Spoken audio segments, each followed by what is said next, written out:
मेरे प्यारे देशवासियों, आज फिटनेस के साथ साथ काउंट का बड़ा रोल हो गया है। एक दिन में कितने स्टेप्स चले, इसका काउंट।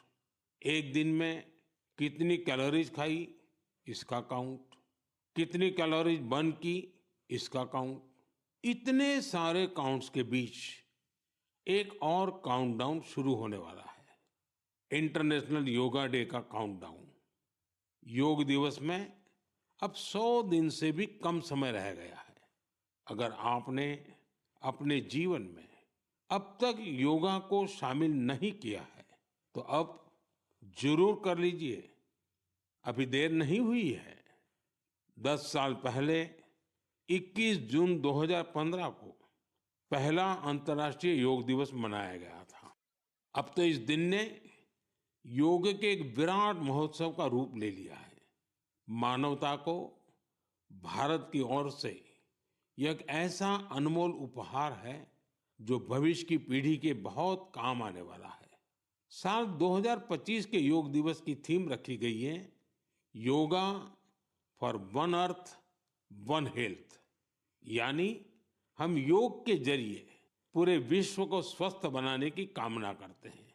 साथियों, यह हम सबके लिए गर्व करने वाली बात है कि आज हमारे योग और ट्रेडिशनल मेडिसिन को लेकर पूरी दुनिया में जिज्ञासा बढ़ रही है।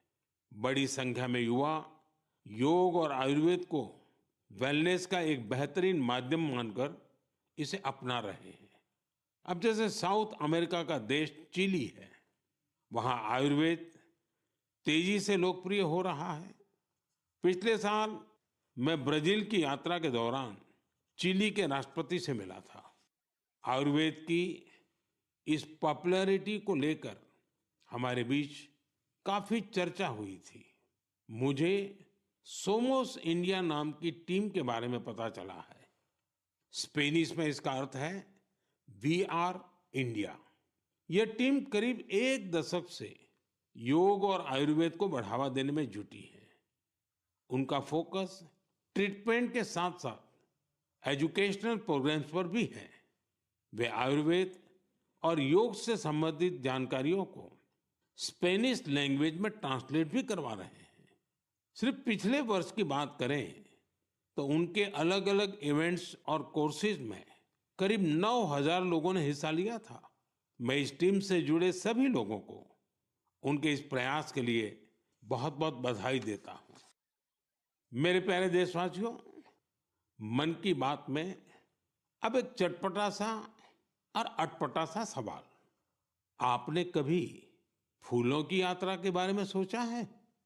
पेड़ पौधों से निकले कुछ फूलों की यात्रा मंदिरों तक होती है। कुछ फूल घर को सुंदर बनाते हैं, कुछ इत्र में घुलकर हर तरफ खुशबू फैलाते हैं। लेकिन आज मैं आपको फूलों की एक और यात्रा के बारे में बताऊंगा। आपने महुआ के फूलों के बारे में जरूर सुना होगा।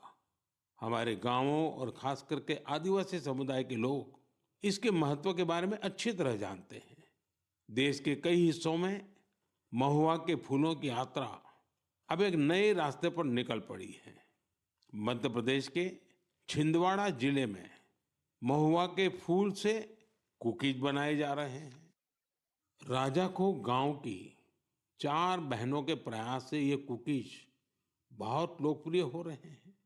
इन महिलाओं का जज्बा देकर एक बड़ी कंपनी ने इन्हें फैक्ट्री में काम करने की ट्रेनिंग दी। इनसे प्रेरित होकर गांव की कई महिलाएं इनके साथ जुड़ गई हैं। इनके बनाए महुआ कुकीज की मांग तेजी से बढ़ रही है। तेलंगाना के आदिलाबाद जिले में भी 2 बहनों ने महुआ के फूलों से नया एक्सपेरिमेंट किया है। वो इनसे तरह तरह के पकवान बनाती हैं, जिन्हें लोग बहुत पसंद करते हैं। उनके पकवानों में आदिवासी संस्कृति की मिठास भी है।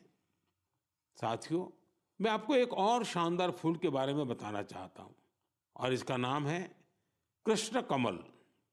क्या आप गुजरात के एकता नगर में स्टैच्यू ऑफ यूनिटी को देखने गए हैं? स्टैच्यू ऑफ यूनिटी के आसपास आपको ये कृष्ण कमल बड़ी संख्या में दिखेंगे। ये फूल पर्यटकों का मन मोह लेते हैं। ये कृष्ण कमल एकता नगर के आरोग्य वन, एकता नर्सरी, विश्व वन और मियावाकी फॉरेस्ट में आकर्षण का केंद्र बन चुके हैं। यहाँ योजनाबद्ध तरीके से लाखों की संख्या में कृष्ण कमल के पौधे लगाए गए हैं। आप भी अपने आसपास देखेंगे तो आपको फूलों की दिलचस्प यात्राएं दिखेगी। आप अपने क्षेत्र में फूलों की ऐसी अनोखी यात्रा के बारे में मुझे भी लिखिएगा। मेरे प्यारे साथियों, आप मुझे हमेशा की तरह अपने विचार, अनुभव और जानकारियां साझा करते रहें। हो सकता है आपके आसपास कुछ ऐसा हो रहा हो जो सामान्य लगे, लेकिन दूसरों के लिए वो विषय बहुत रोचक और नया होगा। अगले महीने हम फिर मिलेंगे और देशवासियों की उन बातों की चर्चा करेंगे जो हमें प्रेरणा से भर देती हैं। आप सबका बहुत बहुत धन्यवाद।